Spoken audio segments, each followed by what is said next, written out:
So for me, I feel like now I have become the person that I would like to date. I feel like I know what I want, I know who I am, and I'm secure in my relationship with God, and I know where I'm going in life. I feel like for me, the right person for you is different to everybody, but it has to be somebody that matches your energy, that is Mm-hmm. walking in the same direction of life with you, that it can communicate with you, somebody who can Mm-hmm. be loyal and honest.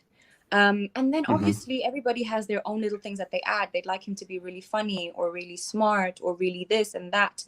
But the core is like you have to have at least 5 basics that if that Mm-hmm. person doesn't have those solid blocks, they're not worth your time.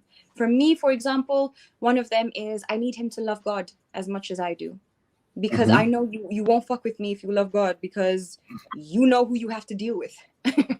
Not me. I would like somebody who is as ambitious as I am. I don't need you to be successful yet, but I need you to be hungry, to be driven, to want to have purpose in life and want more for yourself, to grow consistently, because that's what we're meant to do as humans.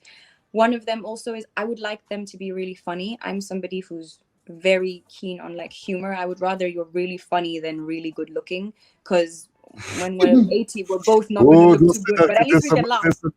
there's some rather not. Be careful what you wish for, though. No, don't worry.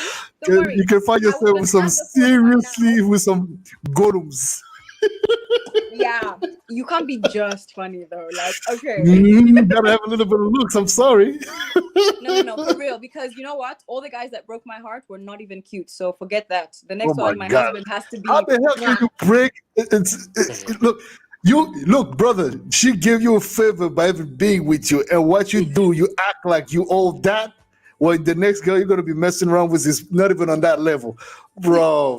Man, get your priorities together. Ah, life. God I tell have you. mercy. But So, yeah, go ahead. people Go ahead. need solid, at least a few bases that the person needs to have for you to be with them. Don't just be with anybody because the vibe is right. What's that? Okay. So here's where I'm gonna uh, um, echo, but it at the same time maybe come a little bit on the sideways of what you're saying. The There is a thing that you said that sparked my attention here. It's funny. This I think the traits of characters, right, seem to be more often than not the reference for most people. They are just looking at, in my opinion, um, traits of character that are rather, it's cool, but it's not. It's superficial, right? So it's like they would focus more on, maybe, as you said, okay, it's got to be funny. She's got to be funny, good looking. He, whatever you into, whoever you into.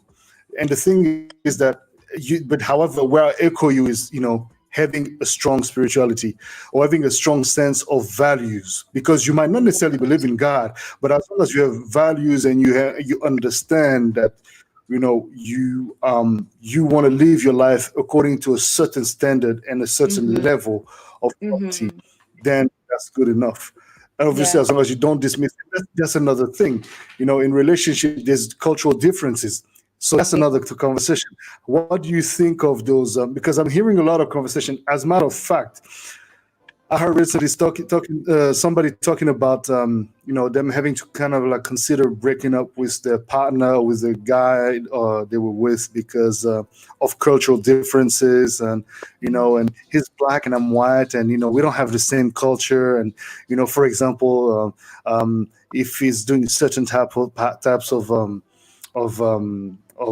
if he's going through some sort of like a personal stuff related to his African religions, beliefs.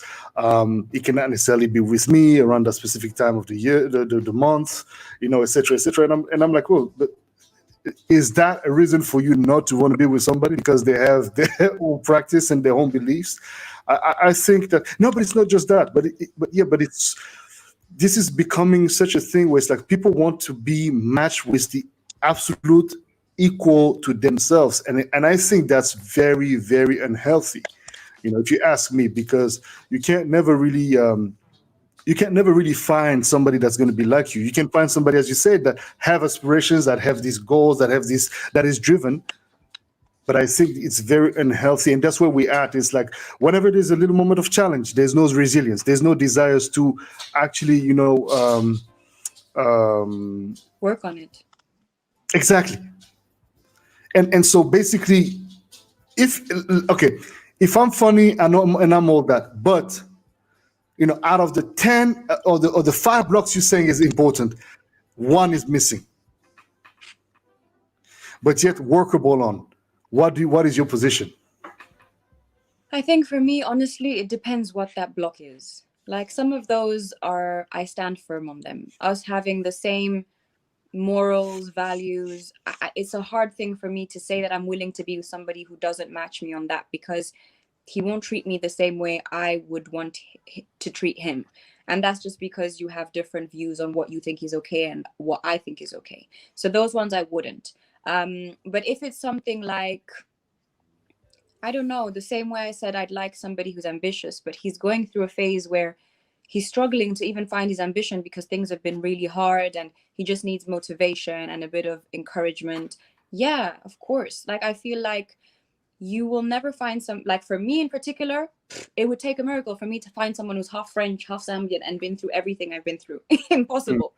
So being able to adjust to the person you're with is crucial. But I think Yeah. that part of that is that as humans in general, we need to be more aware of everybody else's situation. And what I mean is, like, if you have a difference between, you're in a couple and there's one Black person and one white person, if Black people as well as white people took the time to genuinely understand the other race, genuinely see what the struggles are, educate yourself on it, really want to understand, then you can definitely make it work.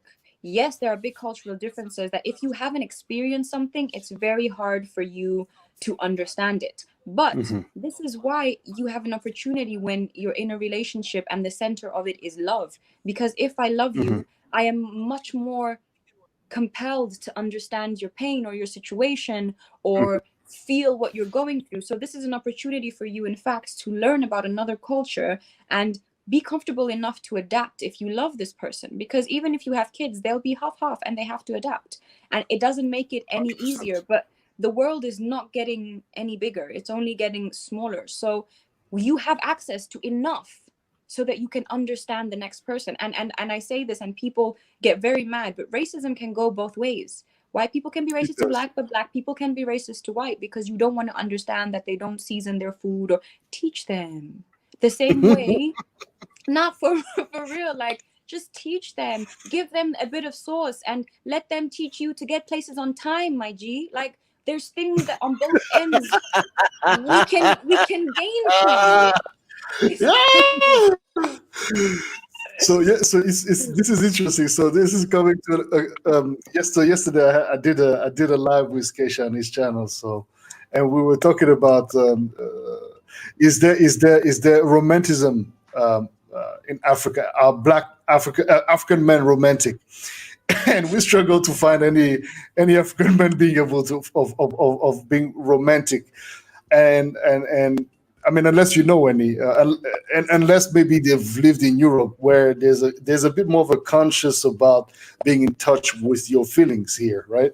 Whereas, even the Black guys that I've met here, I struggle to be in touch with their feelings. This is why I felt this was so important, because I feel like your feelings are validated. You have to be able to express them. That is the power of having female friends. They will give you a platform to speak, to express with no judgment.